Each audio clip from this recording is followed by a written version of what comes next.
This is Orson Welles, speaking from London.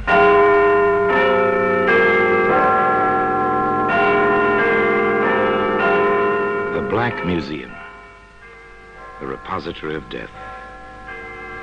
Yes, here in the grim stone structure on the Thames, which houses Scotland Yard, is a warehouse of homicide, where everyday objects, a skillet, a screwdriver, a photograph, all are touched by murder.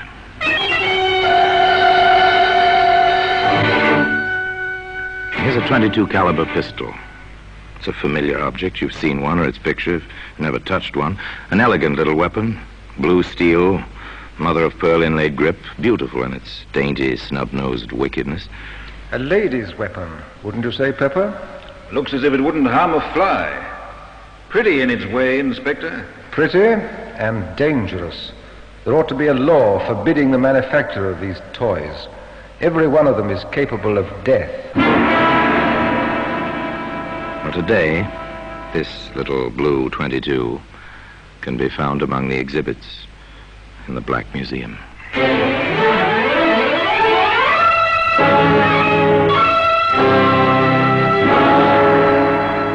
From the annals of the Criminal Investigation Department of the London Police, we bring you the dramatic stories of the crimes recorded by the objects in Scotland Yard's Gallery of Death, the Black Museum. In just a moment, you will hear The Black Museum, starring Orson Welles.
Now, The Black Museum, starring Orson Welles.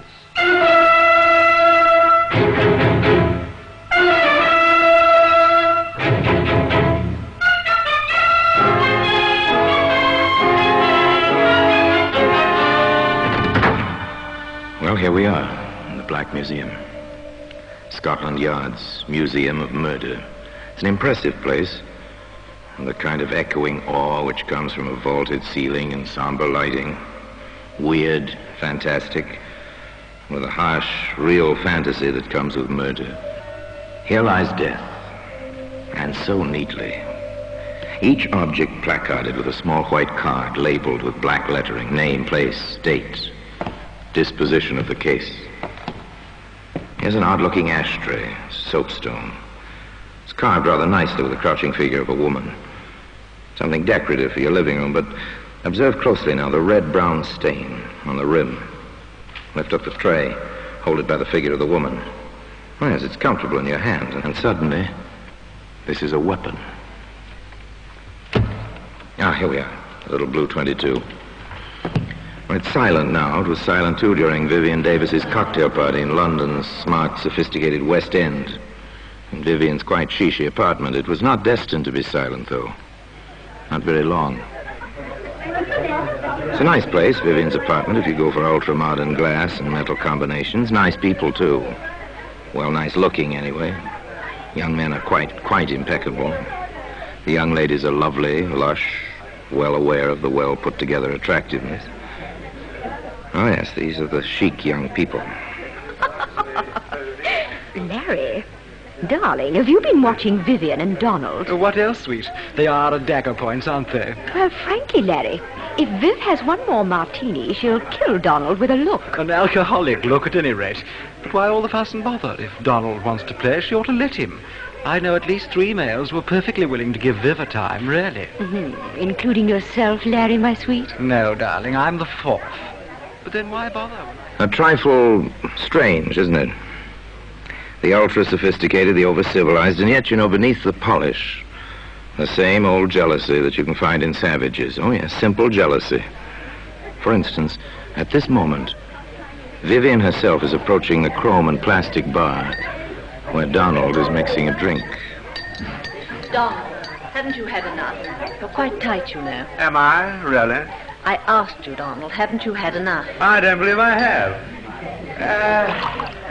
Will you have one, dear? I've had enough, let me tell you. Ah.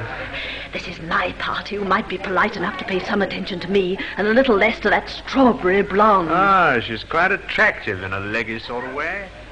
Oh, yes, quite elemental beneath the polished surface. An interesting situation. It continues, of course, as long as the party lasts.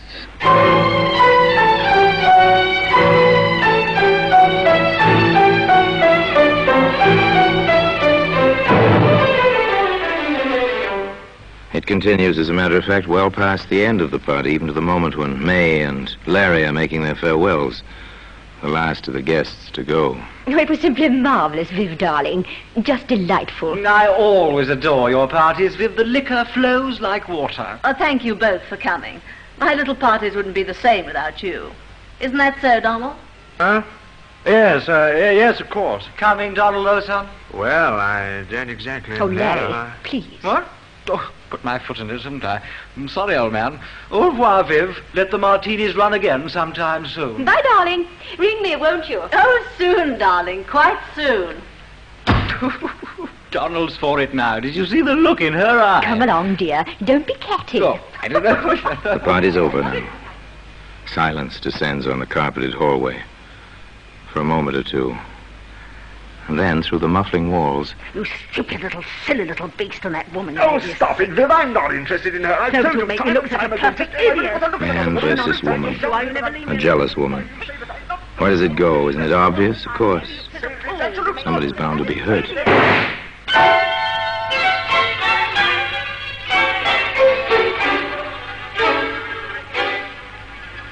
Inspector Summers and Detective Pepper arrived quickly from the yard. This seems to be the weapon, Inspector. A .22. Blue steel, mother-of-pearl grip. A lady's weapon, wouldn't you say, Pepper? Looks as if it wouldn't harm a fly. Pretty in its way, Inspector. Pretty and dangerous. There ought to be a law forbidding the manufacture of these toys. Every one of them is capable of death. Funny, What is? the body out here on the landing. Yes. Well, we'll find the reason for that shortly. Not much blood. 22s don't make much of a hole. Stay here, Pepper. I want the pathologist to see the body before it goes to the morgue. You know the procedure. I'll be inside with the prime and only suspect. Yes, sir. I understand.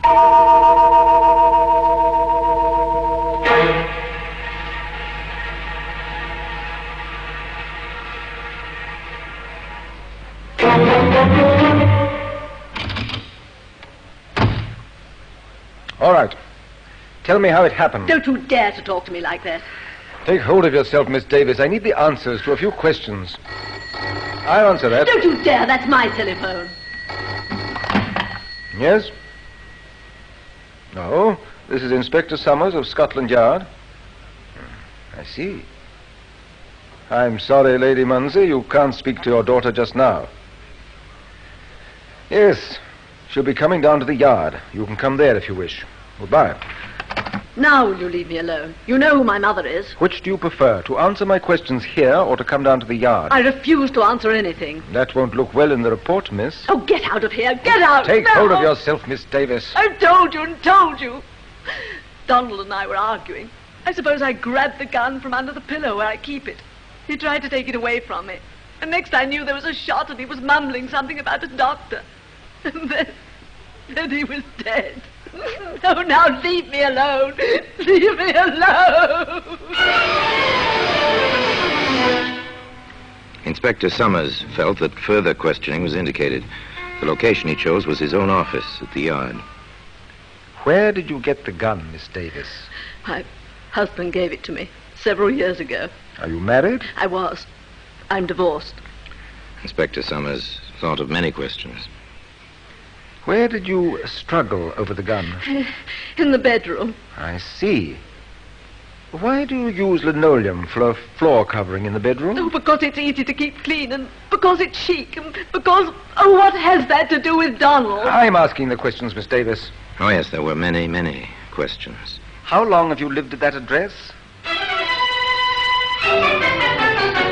How long did you know Donald Martin?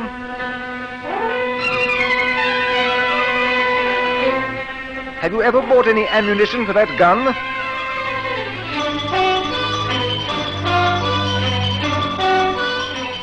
What were you quarreling about? It went on and on. And finally... Very well, Miss Davis. We shan't hold you. But don't leave London. And your mother is waiting for you. You better go home with her. We're sealing your apartment.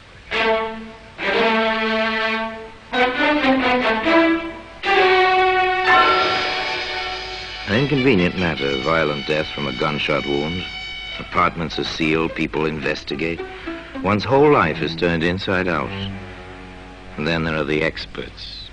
The scientific facts contradict some of Miss Davis's statements, Inspector. They do?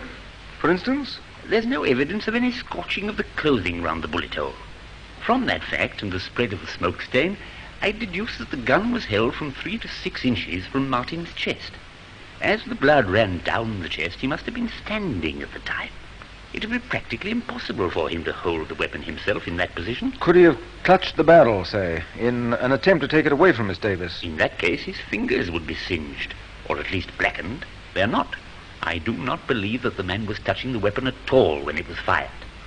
An embarrassing conclusion, to say the least. There were other things. I've checked Martin's shoes at the morgue, Inspector. Well? If they struggled in that bedroom, on that polished linoleum floor, his shoes would have had to scratch the floor. They're leather-soled, and they have metal taps on the tips. Very good. Another discrepancy. Now, Pepper, I think we'd better have a bit of a talk with the neighbors. Are you certain of that, Mrs. Merritt? I am positive. It's not the first time they yelled at each other, those two, and the walls are thin. Do you have it down, Pepper? Yes, sir. They had a quarrel about 2 weeks ago.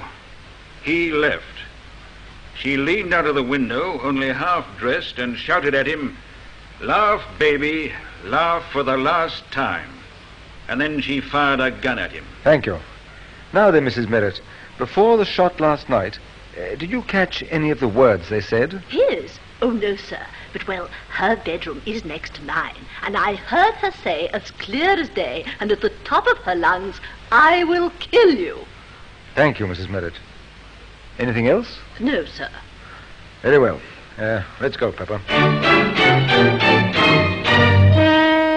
All right, Pepper. I think we have the makings of a case. Pick her up. We'll book her for willful murder. And today, the little blue 22, which was to play such an important part in the case, can be seen among the other exhibits in the Black Museum. In just a moment, we will continue with The Black Museum, starring Orson Welles.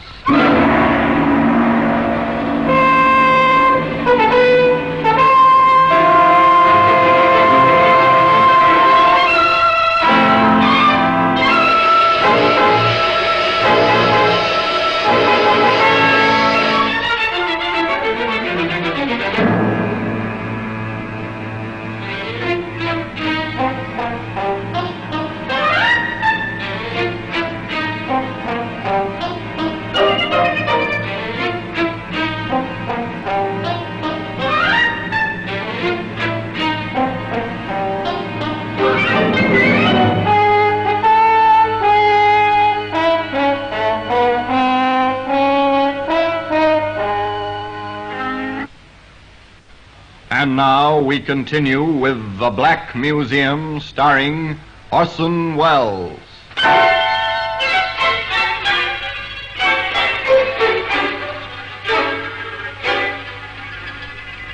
As the inspector said, they felt they had a case. The evidence was piling up. Vivian Davis was arrested. Her defense counsel was a distinguished member of the bar, and the prosecutor assigned was no less brilliant. But some of the conversation about the case was well, a lot less brilliant. Why, if Larry and I had stayed, we might have seen the whole thing. And darling, those letters. Imagine leaving letters like that lying in your bureau drawer, where anyone might find them. And do you suppose the prosecution will use them for evidence? This is one trial I simply shall not miss. Let me say here and now, if May owns a gun, I'm walking out, and at once. But Viv always was unstable, you know. That's the kind who'll pull a gun on you when you least expect it. Not for me, old man. Not for me. I always said she was no better than you'd think. Wild parties at all hours, firing guns around, drinking. Oh, I dare say the woman wasn't happy. But then who is? Now I ask you, who is? Poor Viv. I understand the food in prison is all starches. Seen the headlines? This is a juicy one, what? I'm to be a witness? You don't say. Really now? You don't say. They tried the case in public gossip, long before it came to proper trial. And when the proper trial began, the courtroom was crowded naturally with bright young women and polished young men, the familiars of the defendant. This, however, failed to ruffle the solemnity of a British court. I shall permit no demonstrations. At the least lapse from proper decorum, I shall have the courtroom cleared. And that settled that. The trial proceeded. Vivian Davis, in simple black, sat in the dock between the two wardresses assigned to guard her. On the witness stand, the pathologist repeated his evidence and his conclusions with the prosecution. There was no cross-examination. With Inspector Summers, it was another matter. Inspector, you heard the prison doctor testify that when Miss Davis was admitted to the prison after her arrest, he found bruises on her arms and on one thigh. Yes, sir. And that such bruises might have been sustained in a struggle. Yes, sir. Very well. Now then, in your experience, have you found that when one person handles a gun, that person's fingerprints are usually found on the weapon? That has been my experience. However, if two parties struggled for possession of a certain weapon, would there be fingerprints? In most cases, no, sir. They tend to smudge or eliminate each other's prints. This weapon, which you've identified and which has been entered in evidence as Exhibit A, did you find this weapon at the scene of the alleged crime? I did. Did you examine it carefully? I did. Did you have it tested for fingerprints? I did. Did you find any? Yes, sir. How many sets? Only one set of prints were on that gun. Whose were they, Inspector? Now tell the jury, please, whose fingerprints were on that gun? Only my own. One more point, Inspector. You stated that you found a bullet in the wall of the bedroom, correct? Yes, sir. Have you any reason to believe this bullet was fired on the night of the alleged crime? It could have been fired at any time, I suppose. Thank you, Inspector. That's all. Mrs. Merritt, the eager next-door neighbor, had her proverbial day in court. Yes, sir. Just as I told the inspector, she screamed at him, hanging out of the window only half-dressed, and then she fired a shot at him. Counsel for the defense spent little time in the cross-examination of Mrs. Merritt. Madam, did you actually see Miss Davis fire a pistol or gun of some sort at the deceased? I heard the shot after she yelled at him. You said she was only half-dressed at the time. Is that correct? Yes, sir. Then you must have seen her. Well, I took one look, and after that I only listened. Why? Why, Mrs. Merritt? When a woman is in her condition, no other woman cares to watch her. I see. This is your opinion. It certainly is. Your Lordship, I respectfully request that the answers to the last two questions be stricken from the record as constituting an opinion and not evidence. Further, on the grounds that opinions are not warranted, as the witness is not qualified as an expert. Well... The clerk will strike the last two answers from the record, and the jury is instructed to ignore the testimony. Proceed. No further questions. Thank you, Mrs. Merritt. Back and forth, the battle raged, a battle for a woman's life. The case for the Crown was ably presented. The defense, by cross-examination, by objections in the record, sought to upset testimony to establish points which could be played upon later, the climax of the trial, when Vivian Davis herself took the stand in her own defense. Now, Miss Davis, you understand the seriousness of this situation. Of course. I refer to the testimony that you once fired a gun at Donald Martin from your bedroom window. Is this true? No, it's not true. What did happen that evening? He'd come to see me. He'd asked me for money to pay a gambling debt, and I refused. We quarreled, and he left. I was furious, and I called to him from my window. Then I went back into the room and fired one shot to make him think I'd killed myself. What happened then? Oh, Donald... Mr. Martin came rushing back, and we were friends again. Miss Davis, have you ever pointed a weapon at Mr. Martin? No, never. Have you wanted to? No, never. Did you shoot him the night he died? No! Have you any recollection of his having spoken to you between the time he was shot and the moment he died? I'll never forget it as long as I live. What did he say? He said, I wish the doctor would hurry. I want to tell him that this was an accident. It's not your fault. He said it over and over. And then he was dead. Thank you, Miss Davis. Your witness. Pull yourself together, Miss Davis.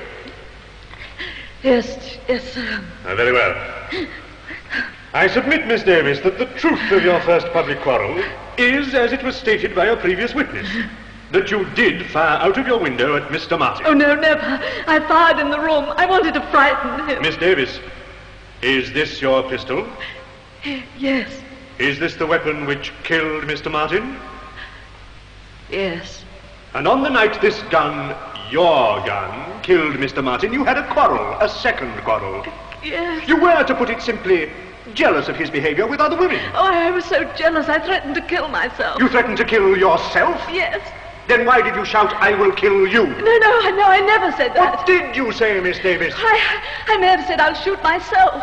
The other, I never said. Why should I?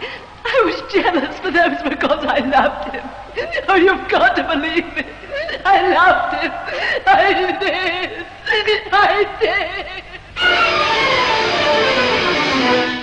There was more, much more, over and over, but they never managed to shake her on the essential points. I never pointed a gun at Donald in my life. And, of course, I never said I'd kill him. I said I'd kill myself. at long last, with Vivian Davis on the verge of collapse, the prosecutor let her go. Shortly thereafter, the defense rested. Summations were brief. For the prosecution, this woman is guilty of the crime with which she is charged. There is no doubt in our minds, nor should there be any in yours, that she held the pistol and fired the shot. for the defense, It is clear that no woman kills the man she loves, despite the violence of their quarrels. This was an accident. It is clear that it was an accident. the presiding justice was clear and concise in his charge to the jury. Gentlemen of the jury, in conclusion, let me advise you there are 3 possible verdicts you may return under the present indictment. Guilty of murder, guilty of manslaughter, or not guilty of any offense.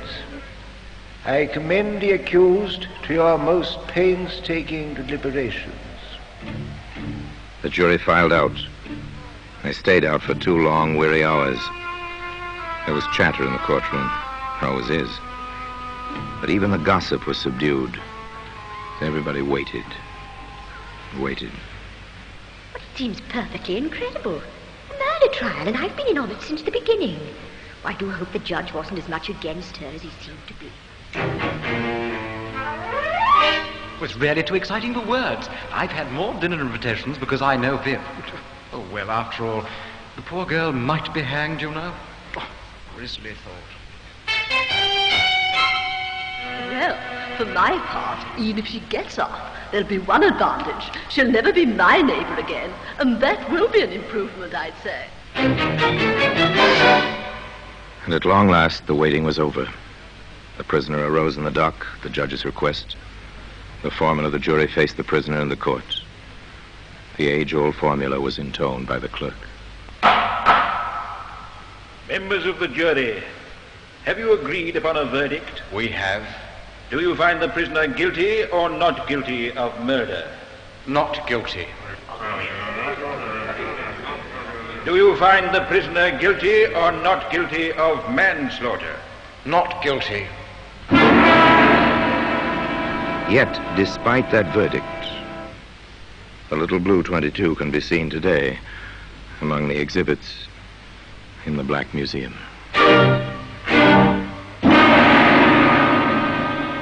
Orson Welles will be back with you in just a moment.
Now here in person is Orson Welles. Yes, they let Vivian Davis go free. In many minds, the question was, and still is, did Vivian Davis get away with murder? Frankly, I don't believe anyone gets away with murder. Murder stays with the killer, twisting mind and heart and soul, even in the unsuspected and therefore unsolved cases.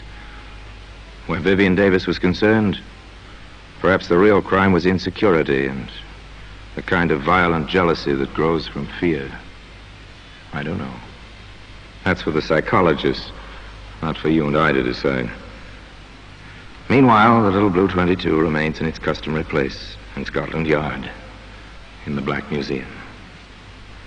And now, until we meet again next time, in the same place, and I tell you another story about the Black Museum, I remain, as always, obediently yours.